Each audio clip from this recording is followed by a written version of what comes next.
Irmãos, vamos fazer a leitura da palavra de Deus no segundo livro de Reis. Segundo livro de Reis, capítulo de número 20.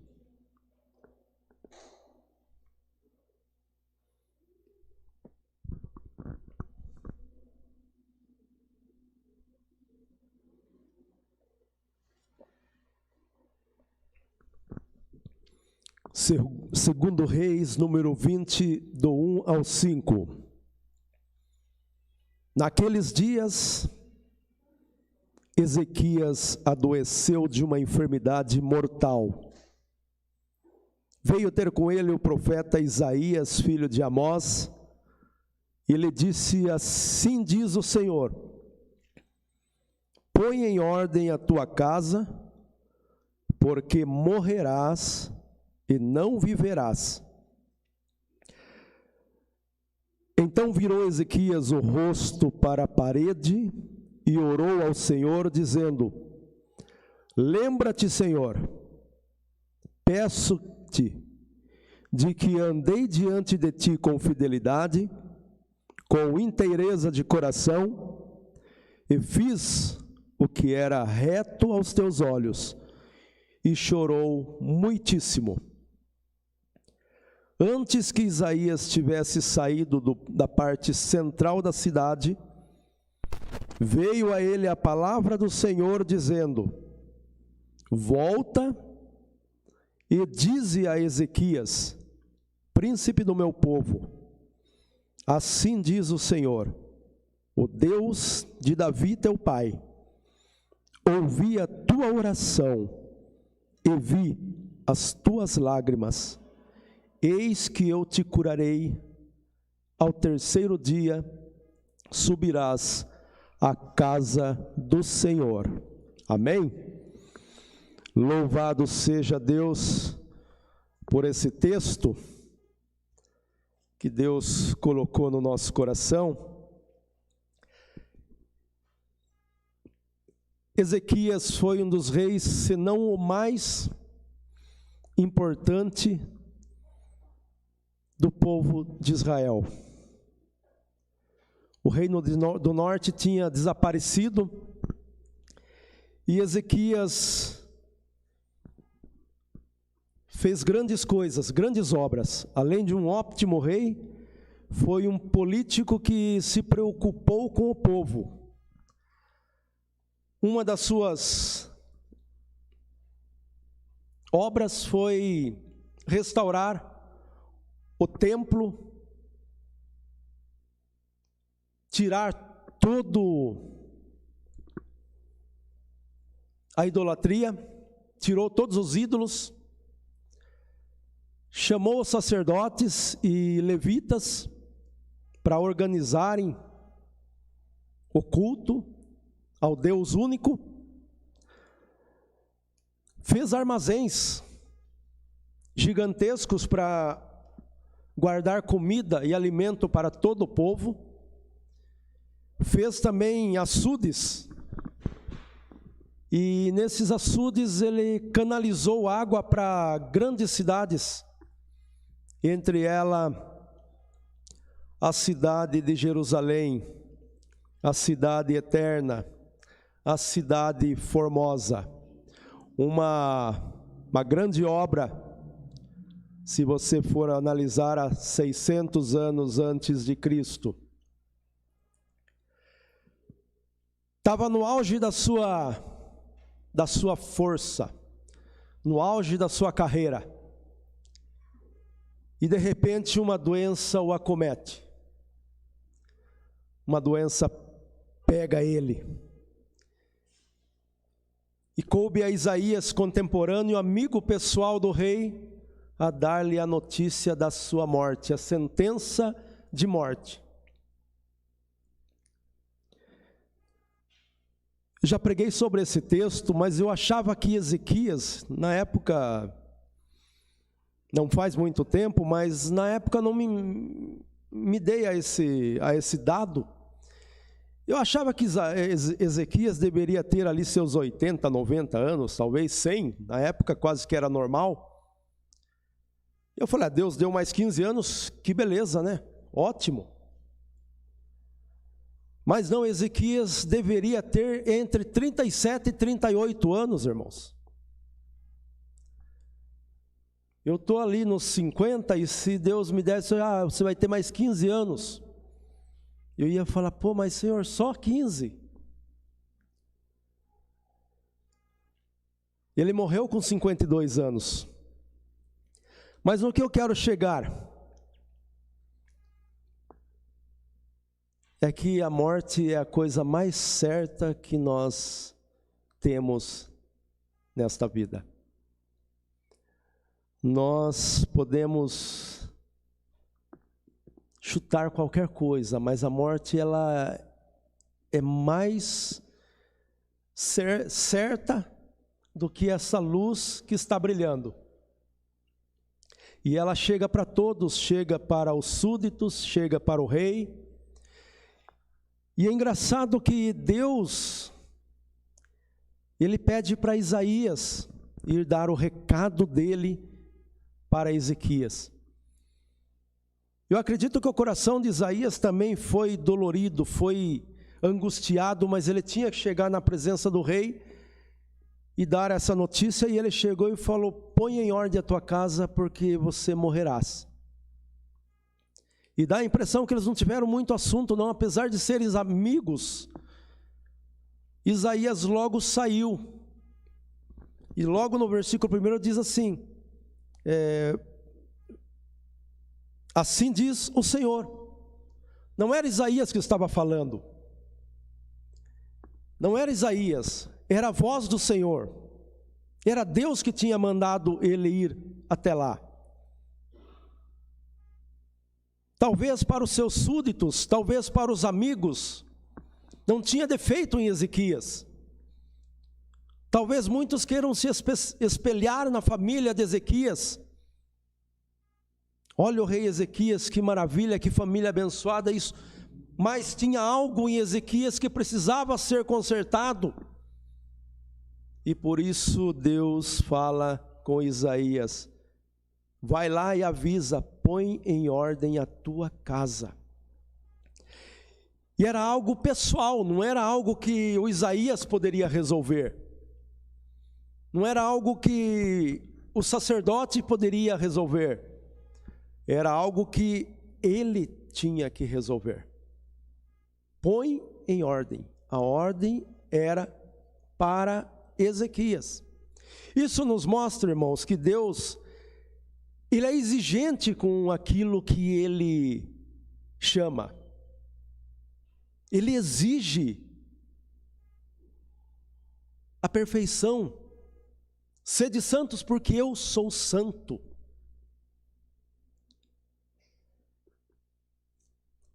E nesse momento,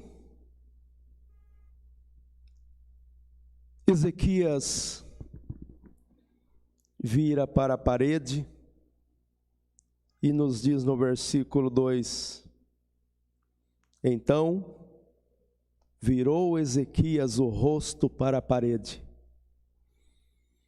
Irmãos,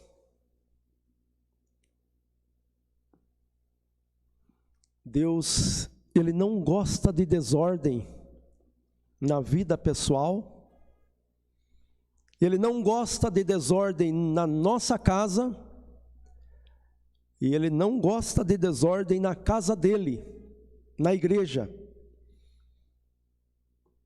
Por isso que eu falei que Ele é exigente. E quando Ezequias vira para a parede, ele tirou tudo da sua frente, tudo que pudesse impedir aquele encontro com Deus. Virar para a parede quer dizer converta-se, mude de atitude, mude o foco. O gigante à sua frente está grande, a sentença de morte está dada. Mude a sua maneira de ver as coisas. O gigante quer destruir. Mude, vire para a parede, ali é você e Deus. Ali é você conversando com Deus. É o seu momento a sós com Deus.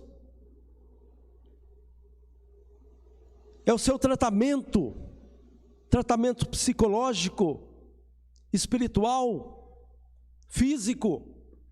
É momento de você abrir para Deus e falar: Senhor, misericórdia, eu sei da minha fraqueza, eu sei das minhas limitações, mas eu sei o Deus em quem tenho crido, que é poderoso para fazer muito mais do que eu peço ou penso. E Ezequias nos diz o texto, ele fala: Ezequias virou o rosto para a parede e orou ao Senhor, dizendo, olha a oração de Ezequias, isso é muito importante para esse texto. Lembra-te, Senhor, no capítulo 32, um pouquinho à frente, acho que é 1 Crônicas, eu anotei aqui, deixa eu ver se eu estou certo. É 2 Crônicas 32, 20, se os irmãos quiserem depois dar uma olhada em casa. Diz assim que o rei Senaqueribe atacou o profeta Isaías e Deus. Ele blasfemou, ele provocou a Deus. Ezequias e Isaías reuniram-se em oração e Deus enviou um anjo que destruiu o inimigo e fez com que aqueles que sobreviveram voltassem para a sua terra humilhados, envergonhados, e chegando na sua terra, os sobreviventes foram sacrificados. Então, aparentemente, aos nossos olhos, Ezequias era a imagem da perfeição. Mas Deus fala para ele: põe em ordem a tua casa. Pôr em ordem a sua casa pode ser algum relacionamento que esteja faltando. Pode ser um desrespeito entre pai e filho, entre marido e mulher, entre irmãos. Pode ser um problema espiritual, pode ser um problema financeiro, onde as finanças hoje, muitos lares gastam mais do que ganham. Devemos pôr em ordem a nossa casa. E ele fala assim: lembra-te, Senhor, peço de que andei diante de ti com fidelidade, com inteireza de coração, e fiz o que era reto aos teus olhos, e chorou muitíssimo. Esse texto nos lembra muito lá o livro de Jó, capítulo 1, versículo 8, quando os filhos de Jó chegavam, os filhos de Deus chegavam até Deus, e nisso chegou o inimigo e falou: viste lá meu servo Jó? Homem reto, íntegro, fiel a Deus e temente a Deus. Homem reto, íntegro e temente a Deus, e que se desvia do mal. São atributos que comovem o coração de Deus. E são atributos, irmãos, que seja aqui, seja na China, seja em qualquer lugar do mundo, tem mais valor do que qualquer caminhão carregado com ouro, do mais puro que seja. Não existe valor maior do que a moral humana, do que a decência humana, do que o temor a Deus, do que a fidelidade a esse Deus, do que a integridade a esse Deus. E ele fala para Deus, talvez até pensando na sua morte, pensando espiritualmente na sua partida daqui, já que eu vou morrer mesmo. Senhor, lembra-te que eu fui um homem íntegro na tua presença, que eu fui reto, eu andei nos caminhos do Senhor, então já estou preparado para a eternidade. Só tem uma coisa que talvez ele não soubesse, ou nós estamos aprendendo hoje. Deus nos dá muito mais do que aquilo que pedimos. A gente pede uma coisa, Deus dá melhor ainda. Ele pediu: Senhor, lembra-te, Senhor, que eu andei diante de Ti com fidelidade, eu fui fiel à Tua obra, tive inteireza de coração, o meu coração era todo para a Tua obra, e fiz o que era reto, retidão aos Teus olhos, pensando na sua morte. Mas nisso Deus já estava trabalhando lá com Isaías, lá na saída da cidade, no meio da cidade. Essa palavra comoveu o coração de Deus. E fala para Isaías: volta lá. E fala para Ezequias que, versículo 4, antes que Isaías tivesse saído da parte central da cidade, veio a ele a palavra do Senhor dizendo: volta-te e dize a Ezequias, príncipe do meu povo, assim diz o Senhor, o Deus de Davi teu pai, ouvi a tua oração. Olha a importância da vida em oração. Olha a importância da vida de oração. Nós não estamos falando com Deus distante, não estamos falando com Deus longínquo lá na eternidade. A nossa palavra é ouvida. Nós somos ouvidos por um Deus verdadeiro que desceu a essa terra para morrer por nós, para nos dar vida.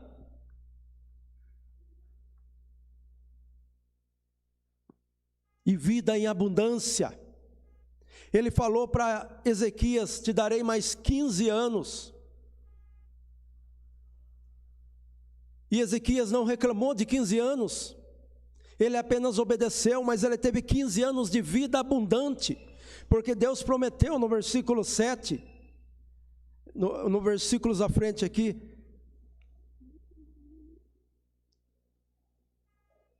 eu acredito que seja no livro de Isaías que esteja: vencerei os teus inimigos, estarei com você todos os dias da sua vida, vencerei os teus inimigos, derrotarei todos.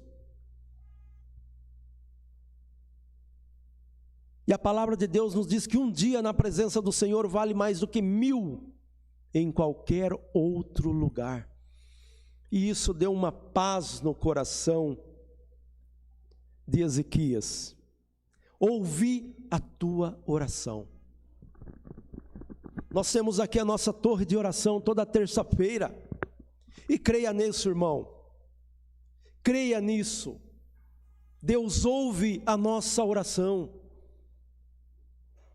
Ele inclina os seus ouvidos para ouvir, ainda que seja um sussurrar.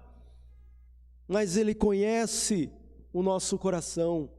Ele sonda o nosso interior. Ele colocou em nós o teu Espírito Santo para nos ajudar nos momentos difíceis. E tudo o que Ele quer é ouvir o nosso clamor. E mais ainda, Ele fala: envia as tuas lágrimas.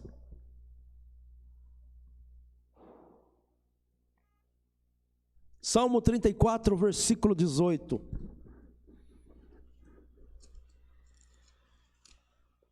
Salmo 34, versículo 18 diz assim: perto está o Senhor dos que têm o coração quebrantado, e salva-os de espírito oprimido. Irmãos, ouvi a tua oração e vi as tuas lágrimas. Eis que te curarei, e ao terceiro dia subirás à casa do Senhor. Deus está mais próximo de nós do que nós imaginamos.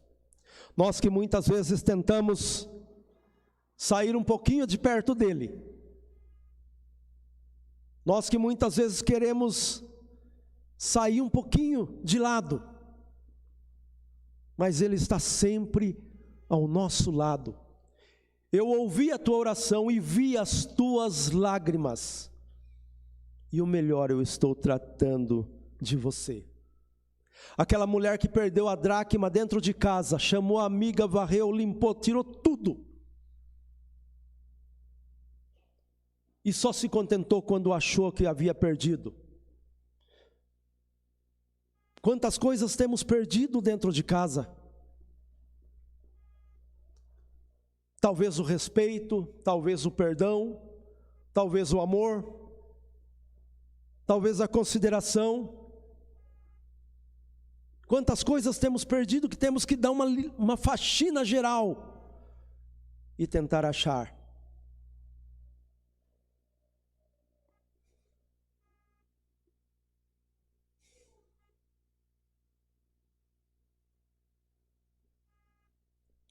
E por último, irmãos, para encerrarmos, no versículo 5 ele fala ainda assim: eu te curarei, ao terceiro dia subirás à casa do Senhor. Eu acredito e tenho ouvido líderes religiosos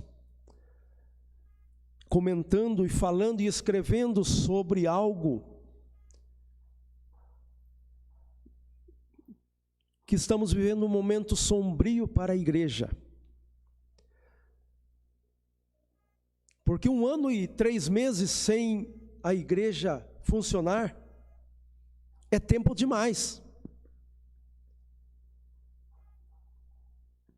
Estão falando que será muito difícil de reunir as pessoas de novo, de arrebanhar muitos que se foram e muitos que podem não voltar mais.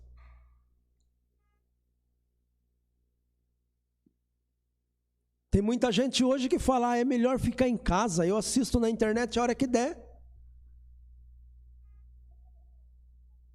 Se estiver falando alguma coisa que não me interessa, eu dou uma avançadinha e pego o que é bom. Eu estou participando de um grupo, esse grupo me proíbe de falar de Jesus, a gente tem que falar coisas boas, e é como se fosse uma religião, mas não tem nome. Nós não podemos citar o nome Jesus para não espantar as pessoas. A Bíblia fala o contrário. Quando Jesus for levantado, todos atrairei a mim. Hoje nós somos um grupo de desigrejados, não temos nome de igreja. A Bíblia não fala para a gente ir na igreja todo domingo. Não sei onde eles acham isso na Bíblia, mas tem muita gente que fala isso. Irmãos, o milagre acontece na vida da pessoa a partir daquele quartinho secreto de oração, a partir do momento que você se quebranta diante de Deus, e Deus fala para Ezequias, um homem exemplar, um grande rei, um grande político, uma pessoa influente, um grande homem: ao terceiro dia subirás à casa do Senhor. É lá que você tem que ir. É lá que você tem que ir para testemunhar, para mostrar a tua bênção, para mostrar o que eu fiz por você. Então quero falar para você que está em casa, talvez desanimado de tudo, e que em algum momento vai ouvir isso aqui. Busca força em Deus e procure uma igreja para você servir a Deus. Procure uma igreja para você estar em comunhão com os irmãos. Deus não fez o homem para viver afastado de tudo. Ou você vai para o caminho errado, ou você vai para o caminho do bem. Enche o seu coração de coisas boas, de palavras boas. Enche o seu coração de hinos de louvor, de versículos bíblicos. Porque de coisas que te levam para a condenação, você vê em tudo quanto é espaço de lugar. Em outdoor, YouTube, aonde quer que você olhe, você vê coisas que vão te levar para a destruição. Encha o seu coração das coisas de Deus. Olha para cima. O nosso socorro vem do Senhor que fez o céu e a terra. Chega de ficar em casa. Chega de ficar às vezes aí parando um vídeo para ir tomar um café, depois voltar a assistir o resto e mudar quando não está gostando da pregação. O seu lugar é dentro da igreja, servindo ao Deus que deu a vida por você. E os irmãos que estão aqui, louvado seja o nome do nosso Deus pela vida de vocês. Continuem firmes. Continuem firmes nessa missão de falar de Jesus, de viver Jesus. Ele fala: no terceiro dia subirás à casa do Senhor. E acrescentarei aos teus dias 15 anos, e das mãos do rei da Síria te livrarei, a ti e a esta cidade, e defenderei essa cidade por amor de mim e por amor de Davi, meu servo. Que Deus nos abençoe, irmãos. Que Deus derrame bênçãos sobre nossas vidas. O lugar mais importante, como nossa irmã falou, é estar na casa do Senhor. Nós recebemos bênçãos incontáveis em tantos lugares, mas como é gostoso estar na casa de Deus, glorificando o nome dEle e mostrando e falando ao vivo o que Deus fez por nós. Lembra-te, Senhor, peço-te de que andei diante de ti com fidelidade e com inteireza de coração, e fiz o que era reto aos teus olhos, e chorou amargamente, chorou muitíssimo. Vamos nos derramar na presença de Deus. Eu chamo a equipe de louvor à frente, por favor. Vamos nos derramar na presença de Deus. Vamos mudar a nossa situação. A oração que muda, que tira o medo e coloca ousadia e coragem. A oração que tira a derrota e nos dá a vitória. A oração que tira a morte e nos devolve a vida em abundância. A oração que tira a angústia e dá esperança, que tira a aflição e nos dá o renovo. Orar ao nosso Deus. Davi, quando se apresentou para enfrentar o Golias gigantesco, quase o dobro do seu tamanho, um homem de guerra, ele falou para Saul, talvez tantos ali deram risada na cara dele, mas ele falou: Saul, meu rei, quantas vezes lá no meio do mato, meus irmãos dormindo numa boa em casa, eu debaixo de neblina, muito frio, mas vinha lá um leão, vinha um lobo feroz, um urso, atacar minhas ovelhas, e quantos animais ferozes eu enfrentei para livrar as minhas ovelhas. E ele não estava falando isso para engrandecer, ele estava falando que eu estava lá no meu canto de oração.